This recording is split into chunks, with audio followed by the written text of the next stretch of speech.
Muy buenas amigos, bienvenidos hermanos para un vídeo más sobre preguntas y respuestas. Que este vídeo lo suelo hacer pues una vez a la semana. Como siempre les digo, siéntanse con toda la confianza y la libertad de enviarme cualquier tipo de pregunta. Sea un tema difícil, sea un tema polémico, sea un tema escabroso, sean preguntas tontas que a ustedes les parezca como absurdas. No hay nada peor que quedarse con dudas, no hay nada peor que no saber.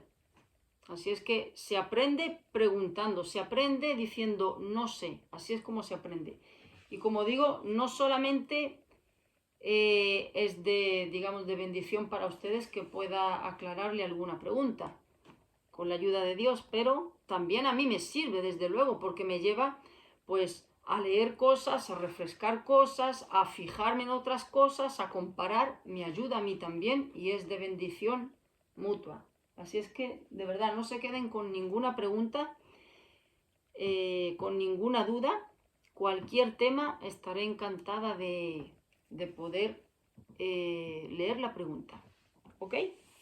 Pues nada, sin más dilación, empezamos con la primera. Dice así, es sobre la muerte. Dice esta persona, Pablo dijo en Hebreos 9:27 que solo hay una muerte. Está establecido para el hombre que viva una vez y después, está establecido para el hombre que muera una sola vez y después el juicio. Dice, ¿no se contradice con todos los casos de resucitados en la Biblia? Dice, de los que revivieron como Elías, Eliseo, Cristo y los apóstoles, entre ellos el propio Pablo. Bueno, entre estos que cita aquí, solamente uno resucitó, que es Cristo. Elías no murió, el Señor lo arrebató en un carro de fuego, pero el resto murieron todos, los apóstoles murieron todos martirizados, salvo Juan, que murió de anciano, Pablo murió decapitado en Roma, Eliseo murió de una enfermedad, salvo Elías, que el Señor se lo llevó. Por lo tanto, no aplica a ellos lo de resucitado, salvo Cristo nada más. Pero, por ejemplo, ellos sí resucitaron a otras personas, eso sí. En el caso de Elías, él resucitó al hijo de la viuda de Sarepta. En el caso de Eliseo, donde Eliseo murió por una enfermedad y donde enterraron a Eliseo, echaron un cadáver de una persona y ese cadáver, al tocar los huesos del profeta Eliseo, revivió ese cadáver. Ese cuerpo que echaron en esa fosa revivió. Cristo resucitó a varios. Los apóstoles también resucitaron a gente. Pablo, por ejemplo, resucitó a Eutico, que era un hombre que estaba escuchando a Pablo predicar. Durante mucho tiempo le entró sueño y cayó al vacío muerto. Pablo se echó sobre él y resucitó. Pero no se aplica a ellos, salvo Cristo, de entre los nombres que cita, es el único que resucitó. Pero sigue diciendo esta persona. Bueno, estas personas volvieron, una vez resucitadas, volvieron a vivir entre los vivos y volvieron a morir, ¿no?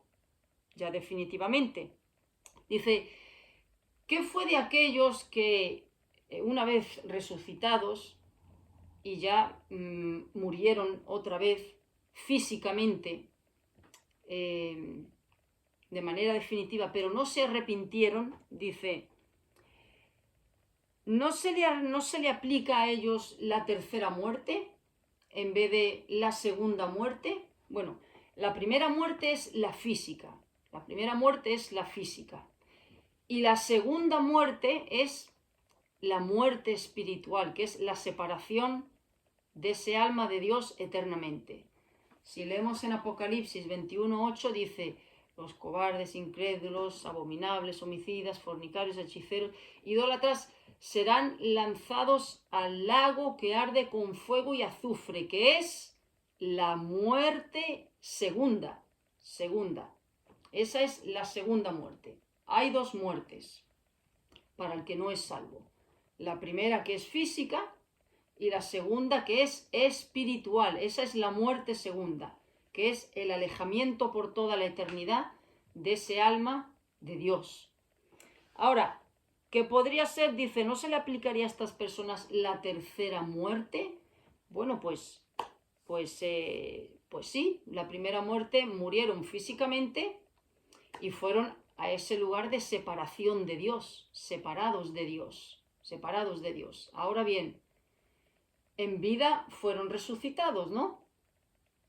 Y volvieron a morir sin Cristo. Pues van a esa muerte espiritual de nuevo, que podría ser pues la tercera muerte. Pero bueno, son casos puntuales de gente que fueron resucitadas en vida y murieron sin Cristo. Vamos a suponer que murieron sin Cristo, volvieron a ir a esa muerte eterna. Pero bueno, solamente hay dos muertes. Para el incrédulo hay dos muertes. Una es la primera muerte, que es la física, que por ahí pasa el creyente también, salvo que venga Cristo en el arrebatamiento, pero por ahí pasa el creyente también. Ahora, la segunda muerte únicamente se aplica al inconverso, porque la segunda muerte es el alma separada de Dios eternamente. La segunda muerte no significa inexistencia, no significa desintegración, no significa que mueres, sino que mueres. La muerte espiritual es estar alejado de Dios. Eso es la muerte espiritual, y esa es la segunda, que es por toda la eternidad. El creyente no pasa por la segunda muerte, porque muere aquí físicamente y ya va a la presencia de Dios eternamente. Por lo tanto, el creyente muere una sola vez, y el inconverso tiene dos tipos de muertes. Una física, como el creyente, y luego una espiritual, que no significa que desaparece. Es una muerte, digamos, se le llama muerte porque el que no tiene a Cristo está muerto espiritualmente, pero no significa que no exista. Existe, pero fuera de la presencia de Dios. A eso se le llama muerte espiritual. Otra pregunta. Dice esta persona,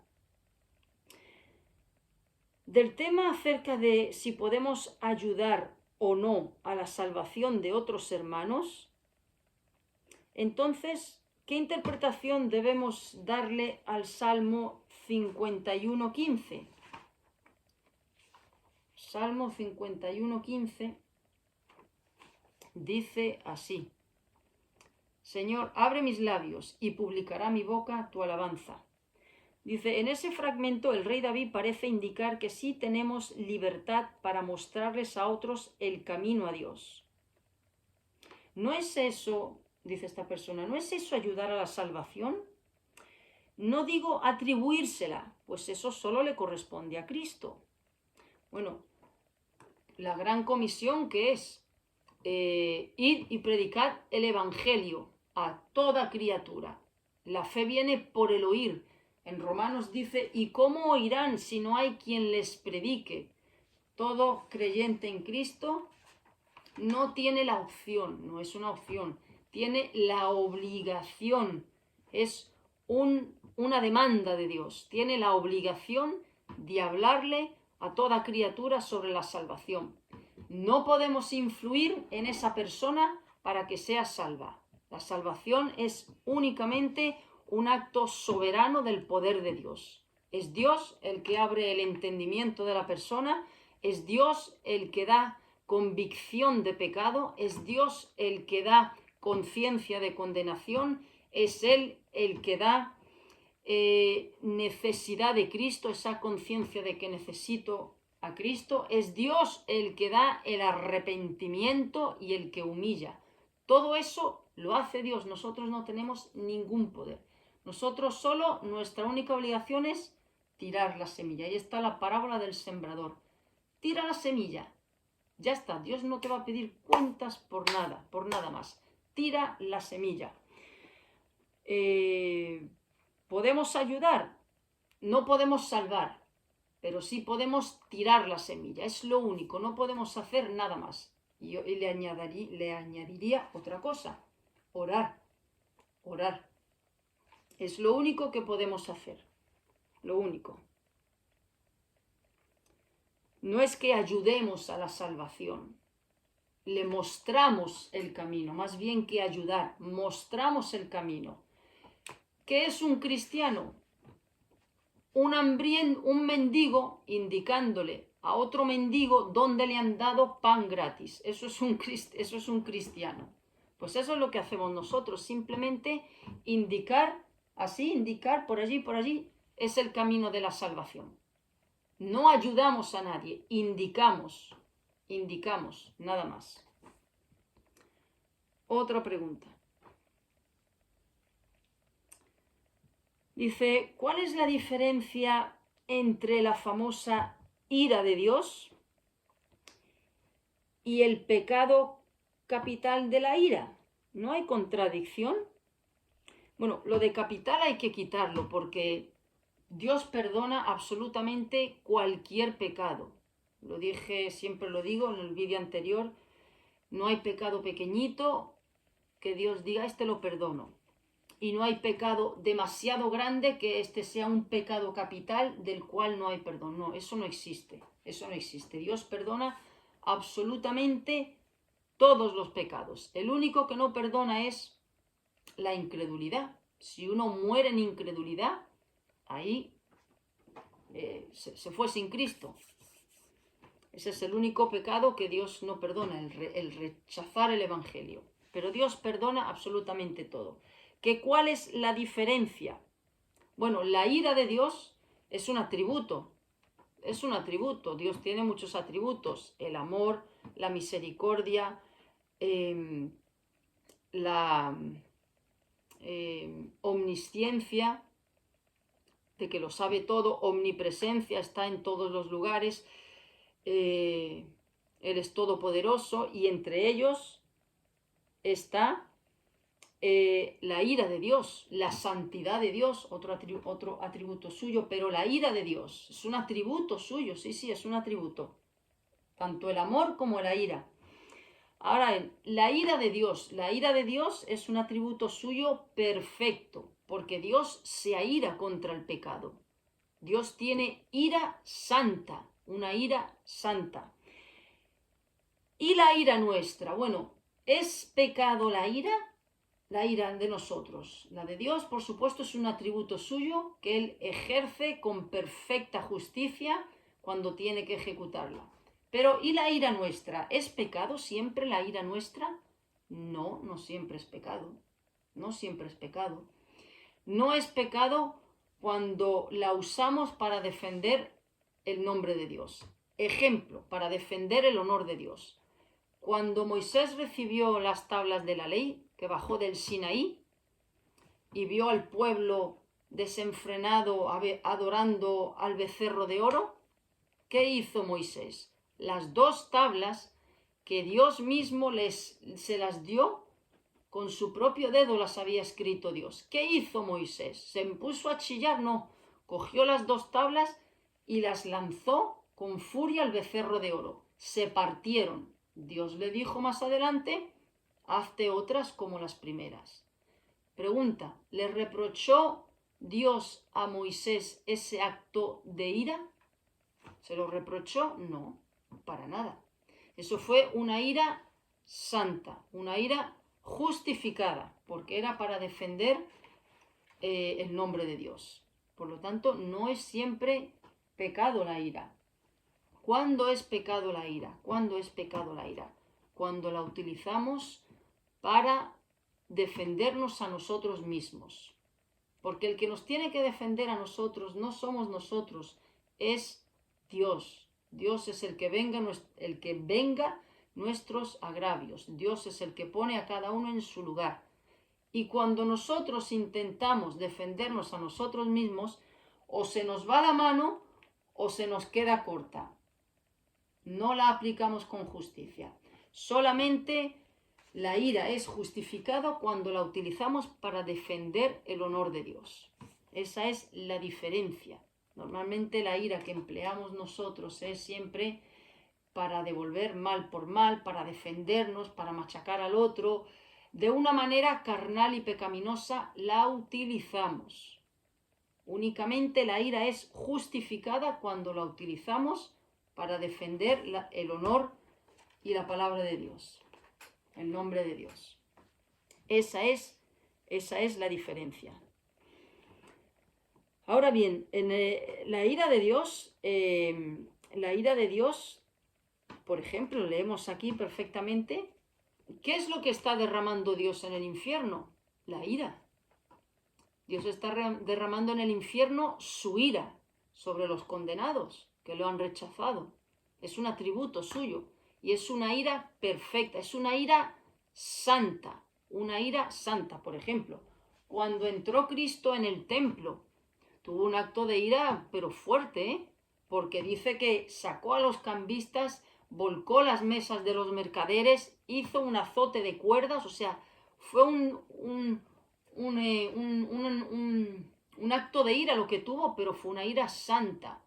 Dijo, mi casa es casa de oración y la habéis hecho guarida de ladrones.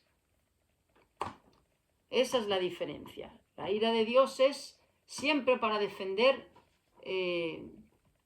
La ira de Dios es perfecta y justa. ¿Cuándo tenemos nosotros, digamos, licencia para airarnos? Únicamente cuando el nombre de Dios es atacado y agredido y denigrado.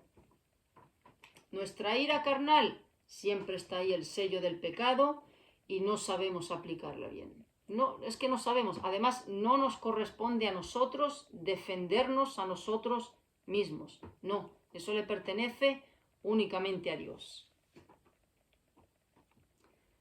Otra pregunta. Dice, ¿no se contradicen los mensajes sobre la fe en Dios que están en el Antiguo y en el Nuevo Testamento?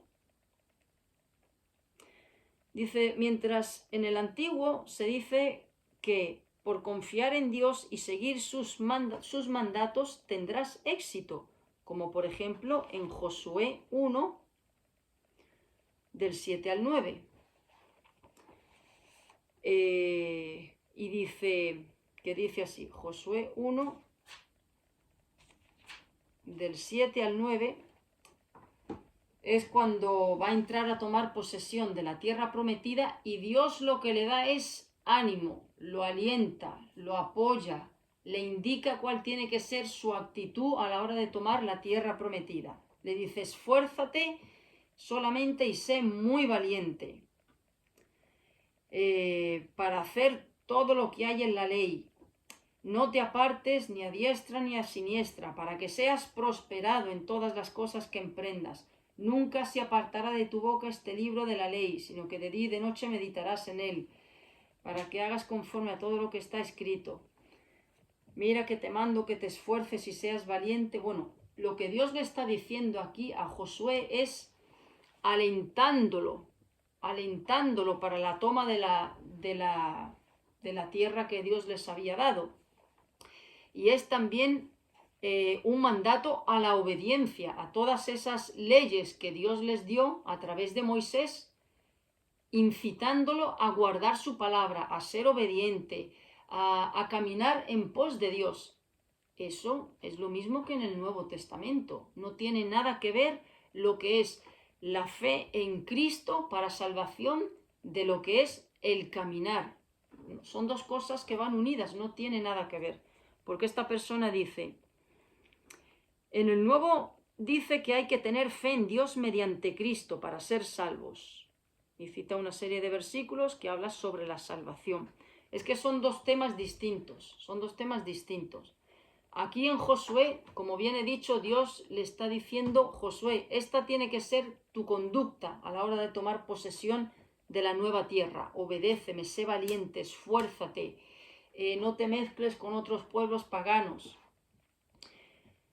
Ese es el contexto de Josué. No tiene nada que ver con lo que es la salvación por fe. No tiene nada que ver, no tiene nada que ver, no tiene nada que ver. Ahora bien, también los creyentes, una vez hemos sido salvos, el Señor nos dice lo mismo que le dijo a Josué: camina en pos de mí, sed santos porque yo soy santo. Nos da un montón de directrices el Señor, de pautas a seguir sobre cuál tiene que ser nuestra conducta, nuestra manera de vivir una vez ya estamos en Cristo, que es lo mismo que le dijo a Josué, es lo mismo. A los creyentes Dios nos dice lo mismo que le dijo a Josué: esfuérzate, sé valiente, obedéceme, lámpara es a mis pies tu palabra, lumbrera mi camino, escudriñar las escrituras. Es lo mismo que le dijo a Josué. Es que no tiene nada que ver lo que es la salvación por fe. No tiene nada que ver. Es un acto es un acto deliberado de Dios para salvar a esa persona. Es un regalo inmerecido. Pero luego el andar de ese creyente necesita lo mismo que necesitó Josué. Tiene que ser esforzado, valiente, no contaminarse con el mundo, ser sabio para tomar decisiones, ir en contracorriente del mundo, apartarse de todo aquello que lo pueda desviar del camino de Cristo. Lo mismo que Josué, exactamente igual. La misma conducta que tuvo Josué es la que tenemos que tener nosotros. No tiene eso nada que ver con lo que es la salvación por fe. No tiene nada que ver. La salvación por fe, Dios te la da y ahora tenemos que caminar igual que como caminó Josué, exactamente igual. Es simplemente una pauta de cómo tiene que ser nuestra nueva vida en Cristo. Nuestra nueva vida en Cristo debe de ser así. Por ejemplo, los frutos de Gálatas 5:22. El fruto del Espíritu es amor, gozo, paz, paciencia, benignidad, bondad, fe, mansedumbre, templanza. Todo eso. Dios le dijo a Josué: ten fe, sé valiente, esfuérzate. A nosotros nos dice lo mismo: no temas, yo estoy contigo. Es lo mismo. O sea, que son dos temas distintos. Son dos temas distintos. La fe en Cristo es una cosa, es un regalo de Dios, pero luego ese creyente es salvado, pues tiene que conducirse igual que Josué, igual que Moisés, igual que Abraham, que es el padre de la fe, igual de valiente que Daniel. Todos esos están en el Antiguo Testamento. Igual de fieles que Sadrach, Mesach y Abednego, esos están en el Antiguo Testamento. Igual de, a la hora de predicar, igual de contundentes que Jeremías, ese está en el Antiguo Testamento. Es que no tiene nada que ver una cosa con la otra. Podría poner de ejemplo a imitar a un montón de personajes que hay en el Antiguo Testamento y no están en el Nuevo. ¿Tiene eso algo que ver con la salvación? No, son dos temas distintos. Ojalá seamos como Noé. Obedecer de esa manera sin preguntar a Dios. ¿Qué pasa? ¿Que porque no está en el Antiguo Testamento no aplica a cómo tiene que ser nuestra conducta? No, es un buen ejemplo. No, son dos temas completamente separados. Una cosa es la fe por gracia en Cristo y otra cosa es nuestra conducta. En el Antiguo Testamento hay montones de personajes, el mismo Josué, un personaje a imitar muy bueno. El perdón, por ejemplo, a la hora de perdonar, se nos viene siempre a la mente, qué mejor ejemplo que José, que tuvo que perdonar la traición de sus hermanos. Está en el Antiguo Testamento. Que son dos temas distintos. Otra pregunta. Dice, en Miqueas 6:8 dice, es relacionado con el punto anterior. en Miqueas 6:8, Dios dice que seamos amigos de la justicia, misericordiosos, buenos, y andar humildemente en el Señor. Dice, ¿cómo se compagina este punto del Antiguo Testamento con el mensaje de Cristo de perdón y arrepentimiento? Es lo mismo, no tiene nada que ver. Son dos cosas distintas. Dice Miqueas 6:8, dice,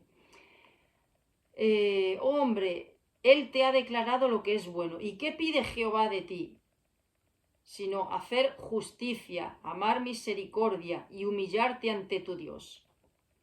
No tiene nada que ver con lo que es la salvación que nos da Cristo. No tiene nada que ver.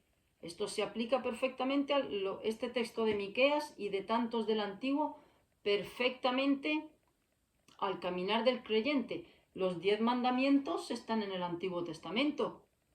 Están en el Antiguo Testamento. Y está, no mentirás, no tenemos que mentir, no codiciarás, no tenemos que codiciar, no adulterarás, honra a tu padre y a tu madre, no matarás. Todo eso está vigente, está en el Antiguo Testamento. No tiene nada que ver, no tiene absolutamente, son dos temas distintos. Vuelvo a repetir, una cosa es la obra redentora que hace Cristo en el corazón de esa alma que salva, que le da, como he dicho hace unos minutos, le da arrepentimiento, le da quebrantamiento, le da fe, y esa persona pasa de las tinieblas a la luz, pasa a nacer de nuevo. ¿Cuál debe de ser el caminar de esa persona? Pues como dice Miqueas, perfectamente, andar en justicia, ser amoroso, ser misericordioso, ser humilde. Ese es el patrono, la conducta que se espera de un nuevo creyente, de un nacido de nuevo. Pero no tiene nada que ver con lo que es la obra redentora de Cristo. O sea, la obra redentora de Cristo no anula lo que es el patrón de vida del creyente, la conducta del creyente. No lo anula, no lo anula. Ahora bien, lo que hace la obra de Cristo, como nosotros no podemos cumplir la ley a la perfección, la ley de Dios no podemos cumplirla, la quebrantamos. Por eso vino Cristo, a cumplirla a la perfección. Él cumplió absolutamente todo a la perfección y su obediencia nos las traspasó a nosotros en el momento de ser salvos. Él sí pudo cumplir a la ley a la perfección, en la medida que Dios demanda. Al fin y al cabo somos salvos por la obra de Él, no las nuestras, la de Él. Dios nos ve ahora como si hubiésemos cumplido todo a la perfección, todo a la perfección. Ya no es necesario los ritos del Antiguo Testamento, ya no son necesarios. ¿Por qué? Porque Cristo fue ese chivo expiatorio, ese holocausto, ese cordero sin mancha, ese cordero de la Pascua. Ya fue Cristo una vez y para siempre. Ya desaparecieron todos esos ritos del Antiguo Testamento. ¿Por qué? Porque ya vino el Cordero de Dios que quita el pecado del mundo. ¿Ok? Pero el nuevo caminar del creyente tiene que ser así. Como caminaron estos hombres, como caminó Job, como caminó David, como caminó Elías, como caminó Noé, como caminó Josué, como caminó Abraham, como caminó Isaac, valiente, esforzado, misericordia, justicia, humildemente. Ese tiene que ser el caminar del nuevo creyente, el caminar del nuevo creyente. Pero no significa que nada de esto obre para salvación, no. Es el nuevo patrón de conducta que tiene que fluir, digamos, de manera natural si ese nuevo nacimiento se ha dado. de manera genuina. Es que son dos cosas distintas. O sea, por el hecho de que vino Cristo, el Antiguo Testamento ya ni mirarlo, no hace falta nada de eso. No, no, no, no. Cristo vino para darnos la salvación. Él cumplió a la perfección el Antiguo Testamento. Él cumplió la ley a la perfección. Ahora bien, una vez nos salva, nos indica cuál tiene que ser nuestra manera de actuar. Vuelvo a decir, los 10 mandamientos están en el Antiguo Testamento.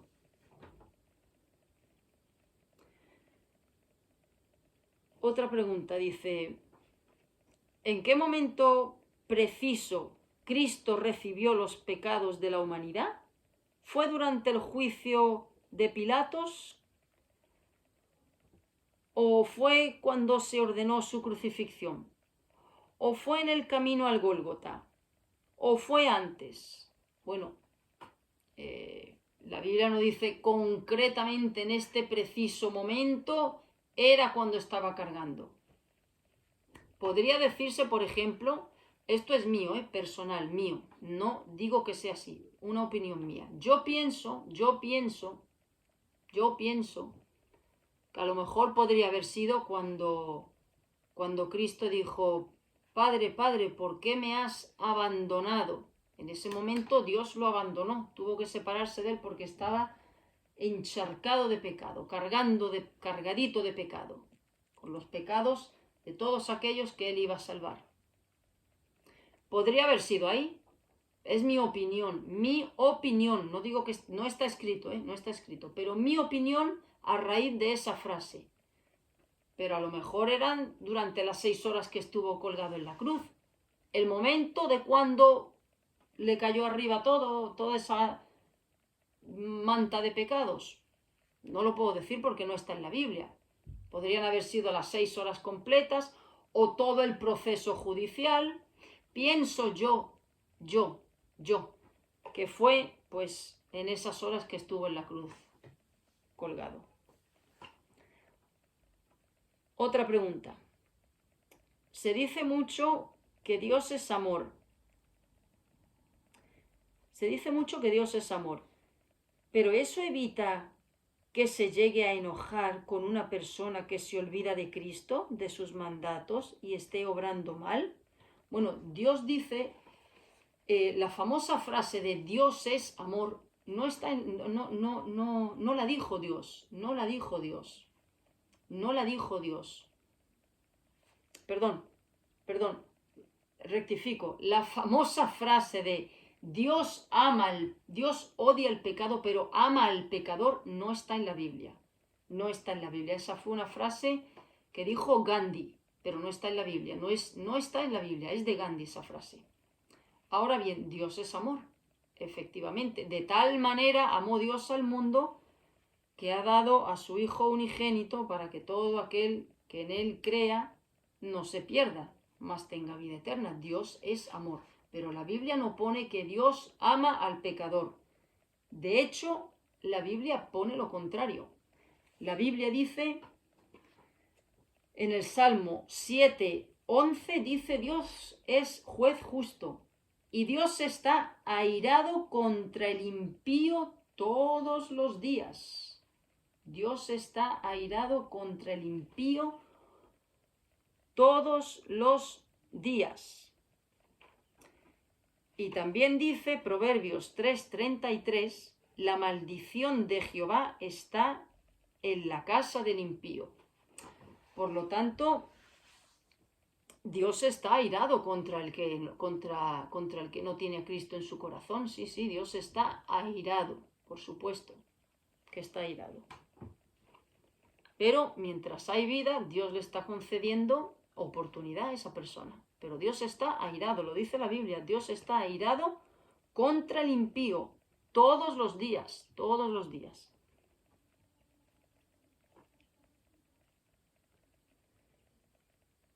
Dice, otra pregunta. Dice la palabra de Dios en Levítico 19:2, sean santos porque yo, Jehová, soy santo. Dice, Pero esto fue dicho en el contexto del tabernáculo y el templo de Jerusalén, donde había que purificarse, santificarse para estar cerca de la presencia del Creador. Sin embargo, ¿cómo podemos interpretar esta frase después del sacrificio de Cristo en la cruz? Pues muy parecida a las anteriores, muy parecidas a las anteriores. Vale. Cuando Dios le dio al pueblo de Israel una serie de procedimientos, de liturgias, de ceremonias, que ahí están en esos libros, Levítico, Éxodo Levítico, Números, Deuteronomio, todo un ritual de procesos de cómo acercarse a Dios. ¿Por qué? Bueno, pues porque esta gente, estos casi 2 millones de hebreos que habían salido de Egipto, salieron con tanto paganismo de 400 años allí, que Dios tenía que ir limpiando todo eso poco a poco, poco a poco, poco a poco.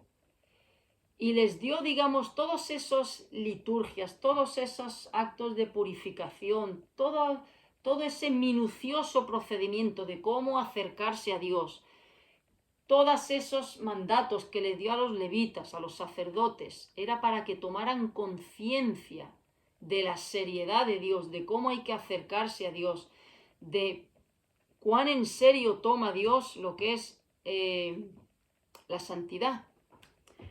Ahora bien, Dios dice a los creyentes, sed santos porque yo soy santo. Sed santos porque yo soy santo. ¿Que cómo se aplica a hoy en día? Bueno, el que se llama creyente, un verdadero cristiano, pues no puede decir soy cristiano, pero la conducta reflejar todo lo contrario. ¿Por qué? Porque no liga. No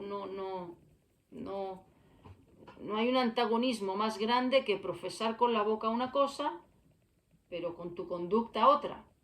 Entonces, ¿qué dice Dios? Si me amáis, guardad mis mandamientos. No significa impecabilidad. Dios no busca impecabilidad, porque sabe que no podemos.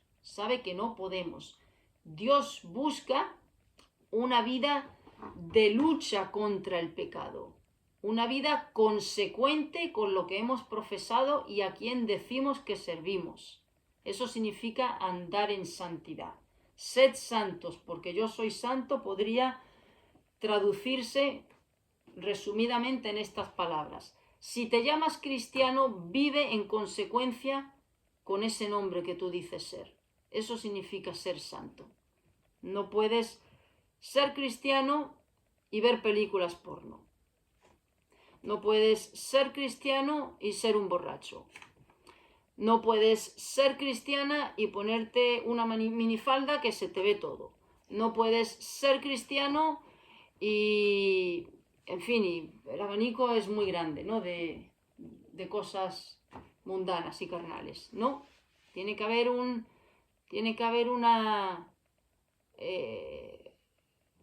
tiene que cuadrar las dos cosas. Eso significa ser santos. Dios les daba a esta gente en el Antiguo Testamento, a los hebreos, que al Dios al que servían, a Jehová, al Dios al que servían, tenían que acercarse a Él, digamos, a la hora de ir a pedir, de hacer sus ofrendas por el pecado, tenían toda una serie de rituales y de purificaciones para poder dar esa ofrenda de una manera limpia. Pues eso se traduce, hoy en día ya no es necesario, gracias a Cristo. Él fue la ofrenda perfecta, el cordero perfecto. Por eso tenían que buscar un cordero sin mancha, un cordero perfecto, un cordero sin tacha, porque apuntaba al futuro, apuntaba a lo que iba a ser Cristo. Y Cristo iba a ser un cordero perfecto, sin pecado, sin error, sin mancha. Era todo lo que hay en el Antiguo Testamento, todo eso apuntaba a Cristo, al cordero perfecto que iba a ser Cristo. Cristo iba a ser un cordero sin mancha, porque no tenía pecado. Y los hebreos tenían que ofrecer un becerro, no podía estar cojo, no podía estar macullado, no podía tener ningún defecto físico, ese cordero que escogían. Eso apuntaba a Cristo totalmente, a Cristo totalmente. Debían ofrecer algo perfecto. Y debían de presentarse ante la presencia de Dios de una manera limpia. ¿Qué hacemos nosotros ahora? Nos presentamos delante de Dios de una manera limpia, gracias a la obra de Cristo, a que ese holocausto por nuestros pecados ya fue ofrecido en el Gólgota. Ahora bien, ¿cómo quiere Dios que vivamos? ¿Cómo quiere Dios que vivamos? ¿Como vivíamos antes de nacer de nuevo o como vivimos ahora, después de conocerle?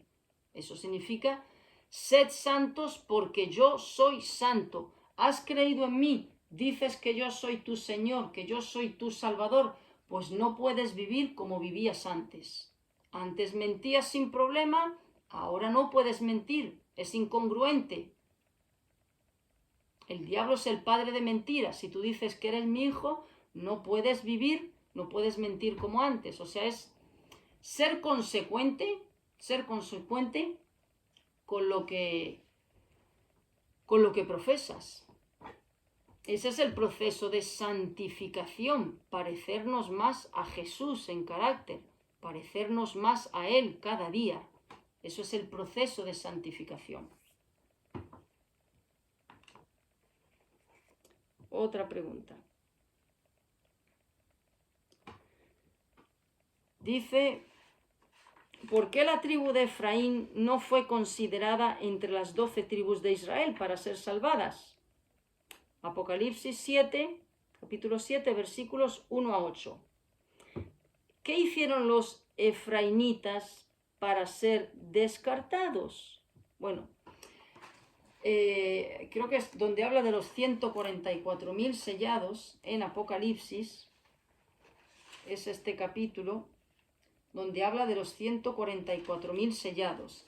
No aparecen ni la tribu de Efraín ni la tribu de Dan. Esas dos tribus no aparecen. Bueno, a ver, los pecados de la tribu de Efraín. Bueno, la tribu de Efraín se caracterizó por la idolatría y específicamente la adoración al dios pagano Baal. Y también hicieron becerros de oro fundidos de su propia plata. Fue una tribu que se corrompió de manera atroz. Además, también fue una tribu que hizo alianzas con la pagana Asiria. Eso lo podemos leer en Oseas capítulos 12 y 13. Fue una tribu que verdaderamente fue desechada totalmente por Dios. Ese fue el motivo. Otra pregunta. Dice, ¿por qué es tan difícil entender las cartas de Pablo? ¿Por qué parece contradecirse con sus propios textos y el resto de la Biblia? Esta persona lo ha dicho, parece. La Biblia no tiene ni una contradicción, hermanos, en nada, absolutamente en nada. Es perfecta de principio a fin. Que nosotros no lo entendamos, el problema está en nosotros, pero no en la Biblia, está siempre en nosotros, jamás en la Biblia. Sigue diciendo, ¿cómo distinguir cuando es palabra de Dios y cuando es opinión personal de Pablo? Muy fácil, porque el propio Pablo lo dice. Por ejemplo, en 1 Corintios, capítulo 7, 1 Corintios, capítulo 7, lo dice él perfectamente. Lo dice él. 1 Corintios, capítulo 7, versículo 25. Ahí da él su propia opinión. Dice, hablando acerca del matrimonio, dice, en cuanto a las vírgenes no tengo mandamiento del Señor. Es decir, no dice nada Dios acerca de eso. Dice, en cuanto a las vírgenes no tengo mandamiento del Señor, mas doy mi parecer, mi opinión. como quien ha alcanzado misericordia del Señor para ser fiel. O sea, en cuanto a las vírgenes, no es que Dios lo diga, más adelante pues explica sobre qué se trata, sino que voy a dar mi propia opinión como creyente. Lo dice el mismo Pablo, que esto sí es mío, esto sí es mío. Yo he hecho lo mismo antes, una opinión mía. Pienso que fue en este momento, cuando el Padre le dijo, cuando Cristo dijo, Padre, ¿por qué me has abandonado? Mi opinión, pero a lo mejor no fue en ese momento. A lo mejor fue en el momento en el que le estaban clavando los clavos en las muñecas. Pero es mi opinión. Pues lo mismo Pablo. Ahí dice él que es su opinión. Su opinión. Y sigue diciendo,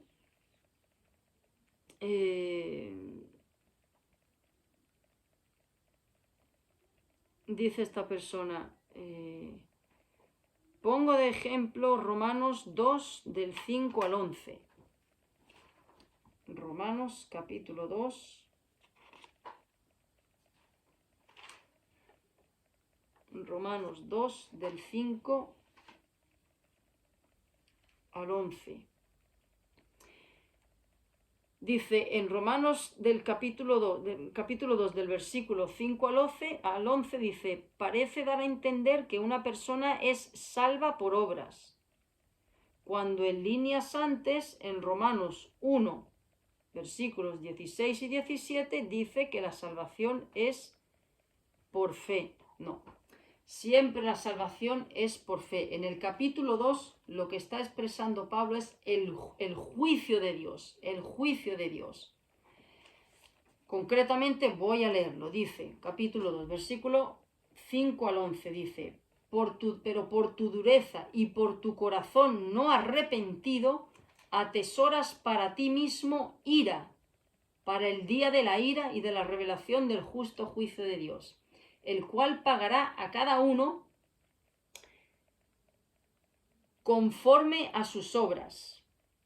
Vida eterna a los que, perseverando en bien hacer, buscan gloria y honra e inmortalidad, pero ira y enojo a los que son contenciosos y no obedecen a la verdad, sino que obedecen a la injusticia.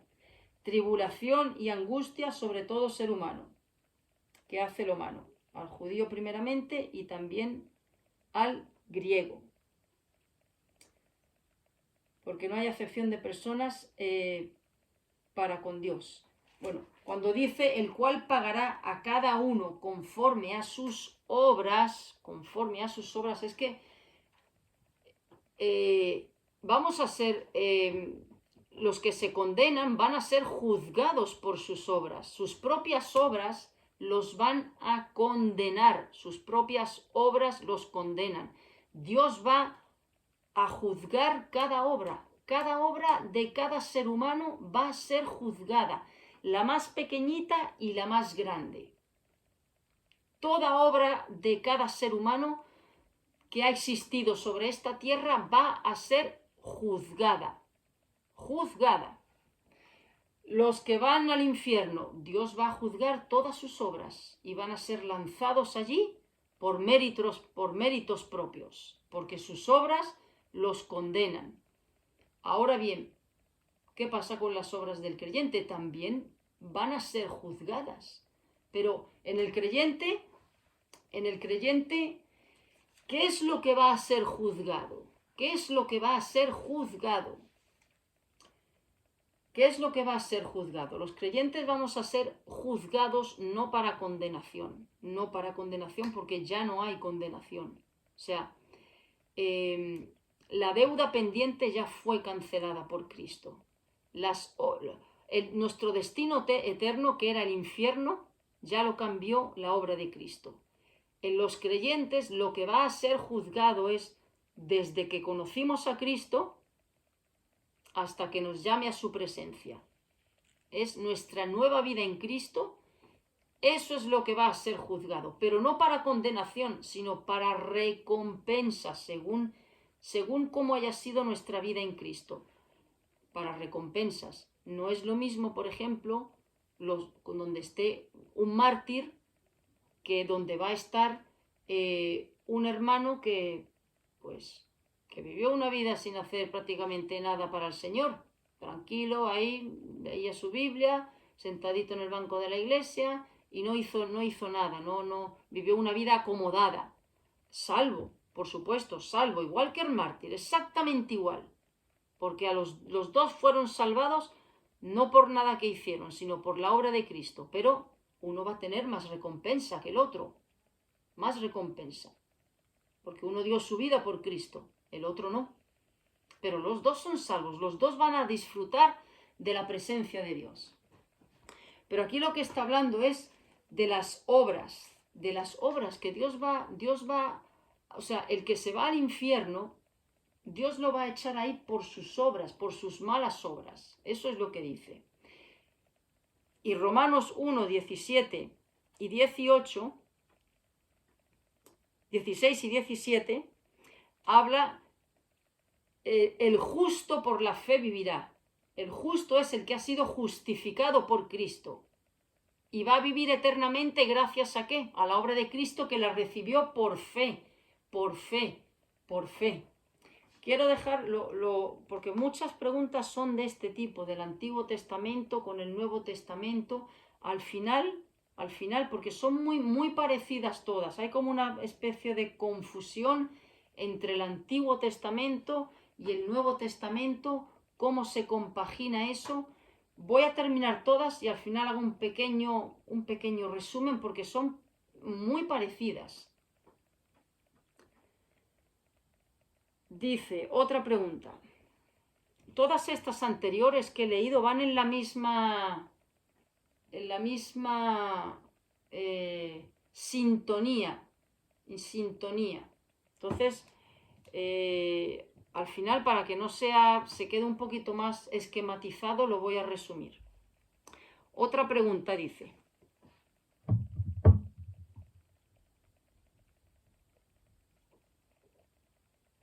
Dice, me llamó la atención cuando dijiste un día en la calle, en Sevilla, que la enfermedad es una bendición.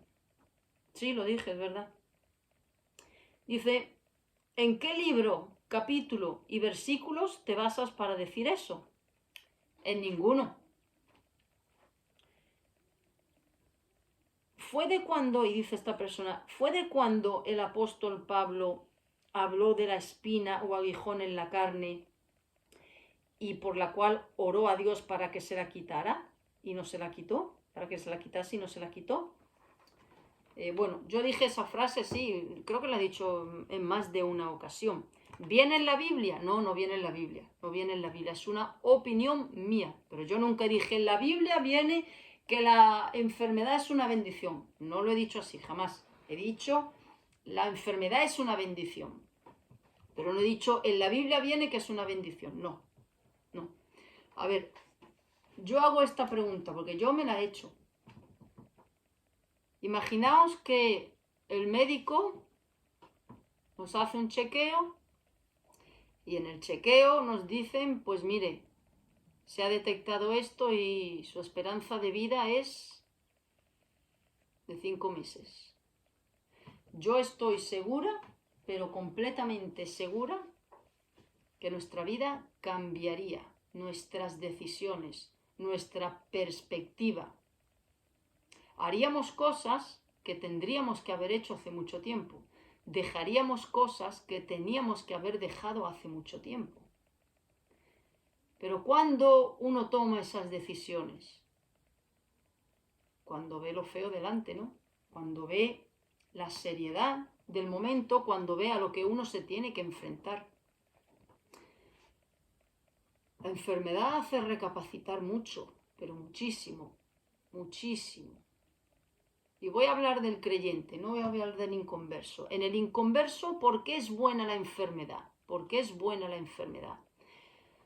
No hay nada más importante que el alma. De hecho, predicamos por eso. No hay nada más importante que el alma. ¿De qué sirve que una persona se sane de una enfermedad para luego seguir viviendo y al final acabar en el infierno? ¿De qué sirve? Pues has servido, voy a decirlo así, has servido para seguir viviendo y acumular más pecado, porque acabará en el infierno, pero acumular más pecado, lo cual conlleva más castigo en el infierno. Para eso ha servido. Pero un inconverso que le detectan una enfermedad, pues se para a pensar, ¿me puedo morir? ¿Y qué hay después de la muerte? Nunca he creído en esto, pero ya le entra la duda, ya le entra el miedo, ya le entra... Es cuando más vulnerable puede estar un corazón humano, hablo en el inconverso, para oír la palabra de Dios, para ser receptivo. Personas que no querían saber nada, ni escuchar, ni que se les mencionase nada de esto, han puesto oído cuando están en una cama postrados. Han puesto oído. Han reconocido. Yo tuve un caso de una persona con un cáncer terminal, y fue en el lecho de muerte donde esa persona pues hizo una recapitulación a su vida, y muchas cosas el ser humano rectifica cuando está en esos momentos. Gente inconversa, o sea que es una bendición si esa enfermedad te lleva a salvación. Ahora, en el creyente,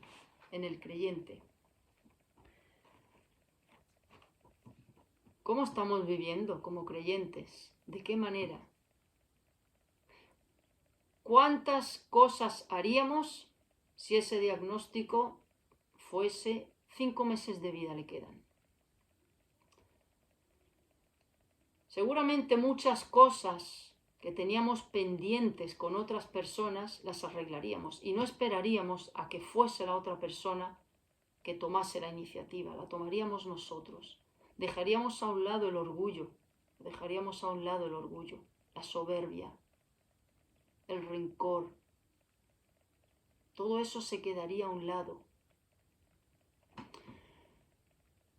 Abandonaríamos ciertas, voy a decirle así, pecados que nos gustan, que les gusta nuestra carne.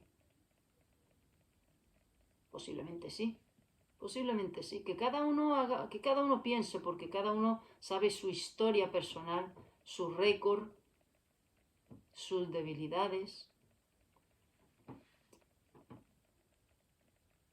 ¿Qué haríamos? ¿Cómo sería nuestra relación con Cristo? ¿Lo pondríamos en el primer lugar o lo seguiríamos dejando en el segundo lugar para cuando haya tiempo? ¿Seguiríamos poniendo a nuestra familia como lo más sagrado, la prioridad primero? Y luego, si hay tiempo, está Dios.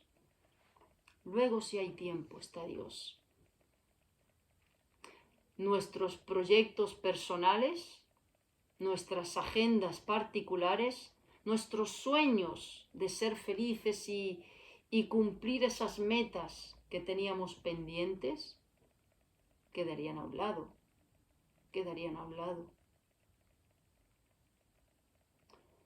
Porque la enfermedad nos hace reflexionar sobre todo esto. La enfermedad interrumpe nuestras agendas en este mundo.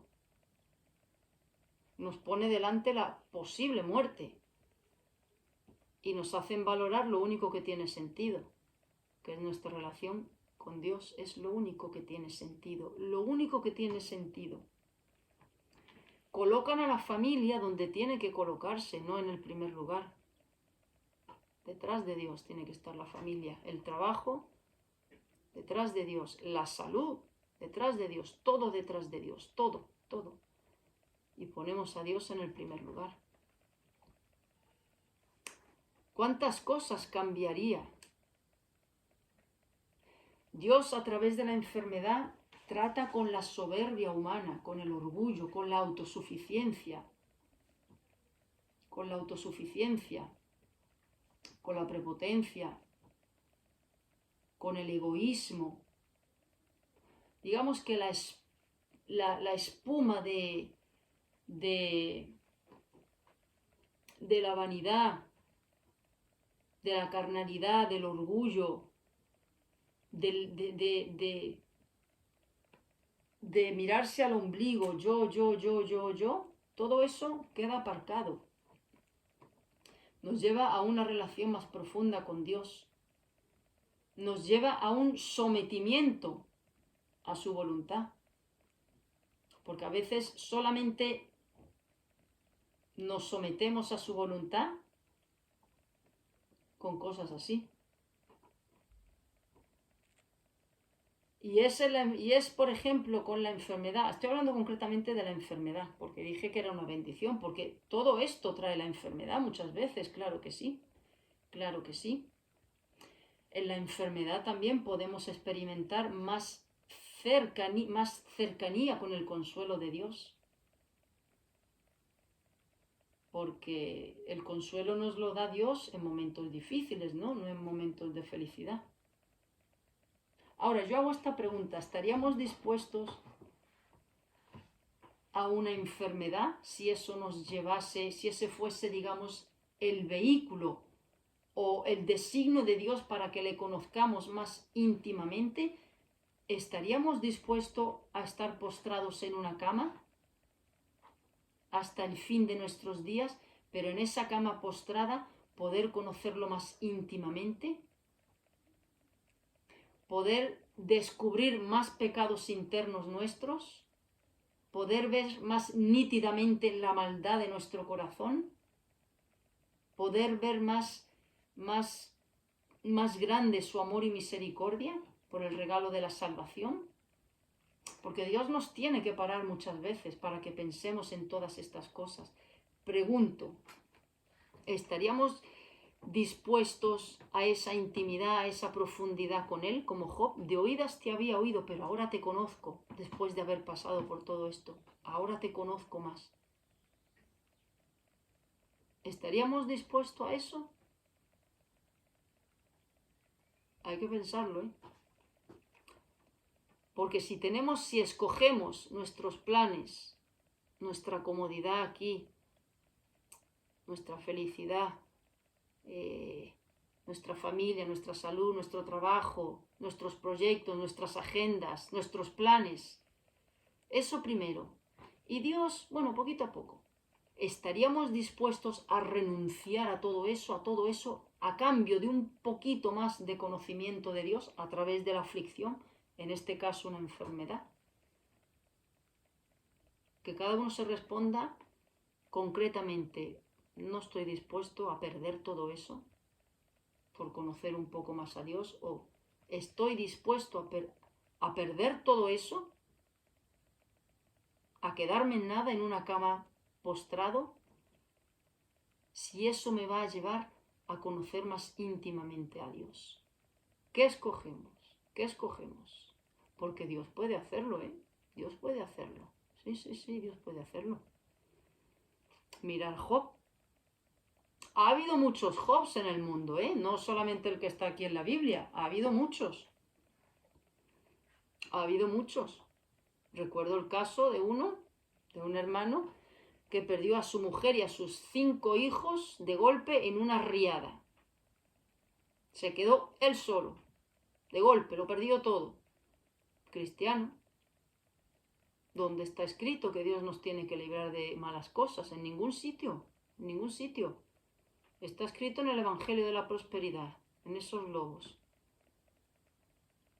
Pero Dios no nos garantiza una vida sin problemas, sin enfermedades. No. Dios nos garantiza atravesar todo eso con Él, con su ayuda. Pero Dios emplea todas esas cosas. Una enfermedad trae mucha bendición si nos lleva a más intimidad con Dios. Un accidente es mucha bendición si nos lleva a aprender cosas de Dios. Una traición, la soledad, cualquier cosa es una bendición si nos acerca más a Dios. Ahí está Romanos 8:28. A los que aman a Dios, todas las cosas les ayudan a bien.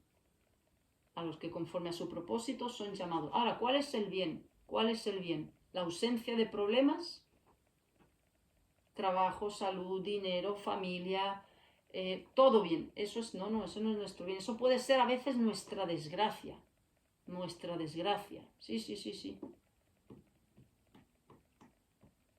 Porque es en los problemas cuando más enfocamos nuestros ojos en Cristo. Es cuando estamos solos, cuando más enfocamos nuestros ojos en Cristo. Y deberíamos, que cada uno se responda en su conciencia, pero deberíamos de decir: estoy dispuesto a que hagas conmigo como hiciste con Job, si eso me va a llevar a una relación más profunda. Ay, ay, eso sí suena duro. Bueno, que cada uno responda esa pregunta en su interior, porque ahí aflora mucho pecado, ahí aflora mucho pecado, ahí sale mucho pecado de nuestro corazón, muchísimo pecado. Ahí se ven cómo está la balanza de las motivaciones, cómo está la balanza de los afectos, cómo está la balanza de los baales internos. Porque los cristianos tenemos baales y no son becerros, no son de metal, no son de aluminio, no. Hay becerros de oro que son personas, hay becerros de oro que son una casa, hay becerros de oro que son un trabajo, hay becerros de oro que son un coche, hay becerros de oro que es la opinión de los demás. Hay tantos becerros de oro. El corazón humano es como un campo de minas. Voy a decir del creyente, el inconverso ni piensa en estas cosas. El corazón del creyente, del ser humano, pero bueno, estoy hablando a creyentes, es como un campo de minas, en Afganistán. ¿Habéis visto esa foto, ese vídeo, esa foto de Lady Di, que ella fue, creo que a Angola, me parece, no recuerdo, un sitio de estos, que sale ella con un detector de minas así, muy famosa? Esa foto se ha visto mucho. Pues el corazón humano es como un campo de minas. Esas minas están enterradas muy en lo profundo de nuestro corazón. Y lo peor de todo es que no sabemos dónde se ubican. Por eso son tan mortíferas. Porque no sabemos, no podemos ubicarlas. Por eso debemos de orar al Señor que nos lleve a los sótanos de nuestra maldad, a los sótanos de nuestro corazón. Y no perdamos el tiempo en meternos en otros terrenos. Me he desviado un poco, pero quiero desviarme porque este tema es importante. No meternos en otras batallas, que Dios no nos ha llamado a meternos en otras batallas. Dios no nos ha llamado a meternos en otros terrenos que no son nuestros. Y esos terrenos son otros corazones. Allá cada uno con su corazón. La batalla que Dios nos ha llamado a librar no está fuera en la calle, está en nuestro interior. Tenemos un campo lleno de minas. Bien sepultadas están esas minas. Algunas son bien mortíferas, otras explotan menos, otras despedazan todo cuando explotan. Y están en nuestro corazón. Ponle tu nombre, hermano. Yo le pongo el nombre a las mías. Tenemos un corazón lleno de minas. Y el único que nos puede llevar a ese campo de minas, a detectarlas, es Cristo. El único. Así es que la enfermedad y cualquier otra cosa es una bendición, cualquier cosa si nos lleva a Cristo. Última pregunta. Dice, y fijaros lo que dijo de Pablo. Pablo oró 3 veces al Señor que le quitara ese aguijón. 3 veces se lo pidió y Dios le dijo: no, no te lo voy a quitar. Mi poder se perfecciona en la debilidad. ¿Por qué?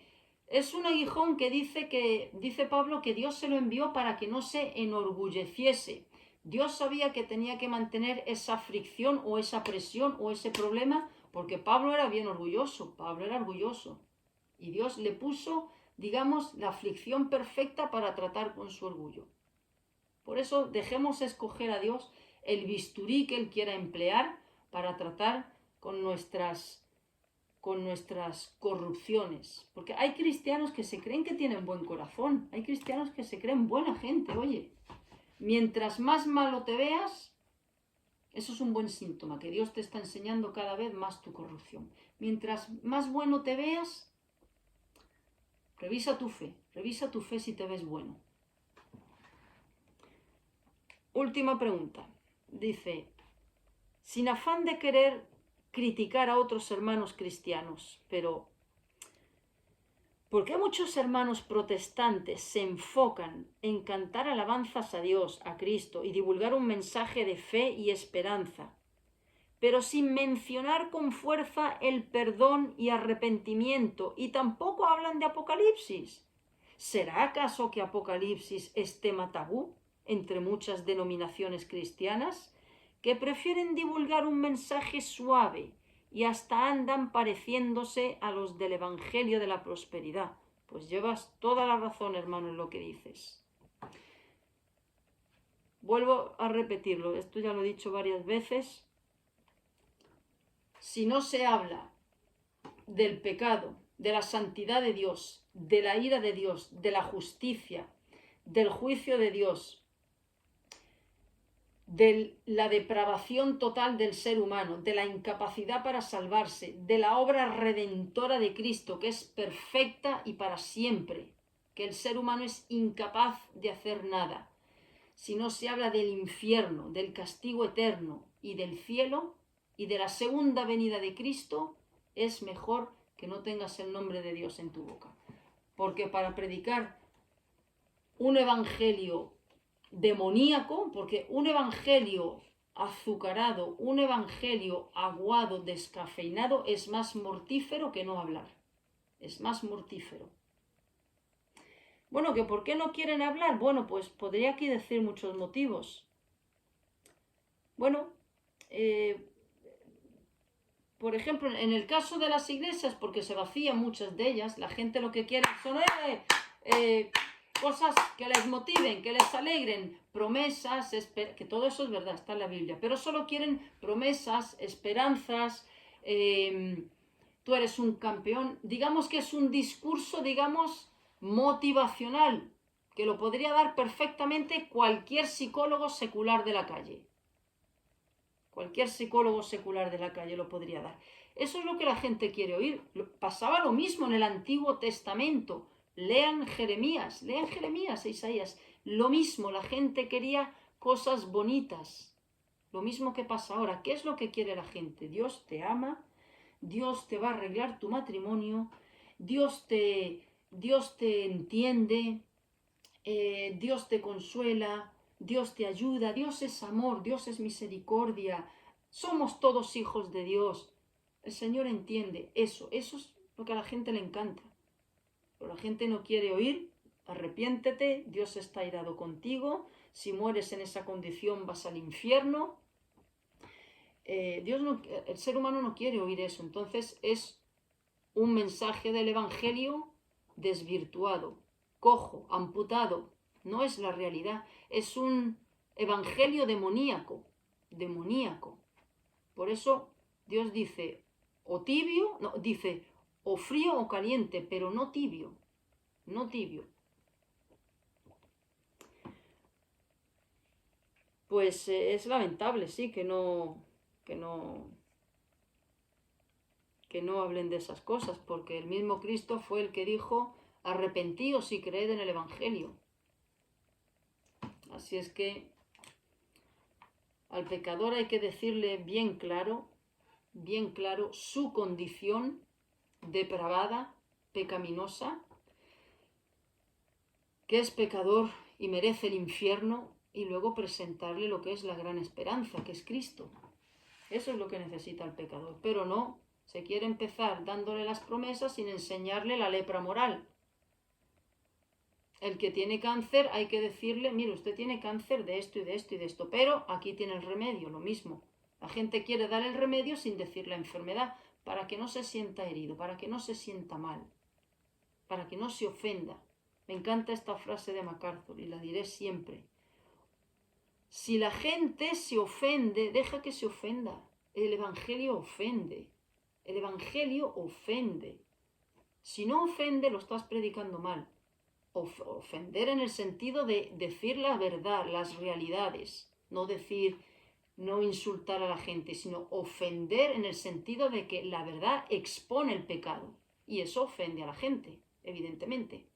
Un evangelio que no ofende no es el evangelio.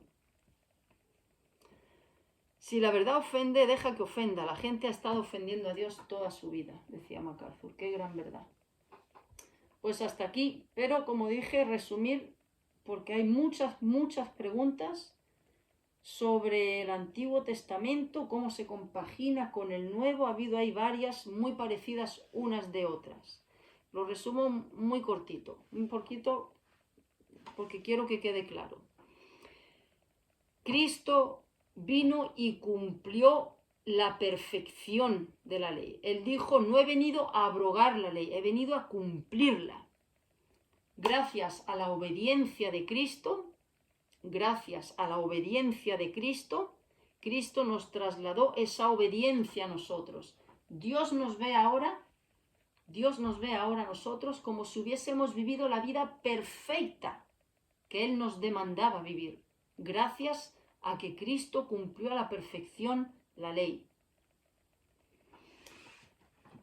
Pero también todos esos sacrificios del Antiguo Testamento apuntaban a Cristo, a un cordero sin mancha. Todo eso que leemos en el Antiguo Testamento de cómo tenían que ser los holocaustos, los sacrificios, todo era con una minuciosidad, con una precisión, no podía haber error ni mancha. Todo eso apuntaba a Cristo.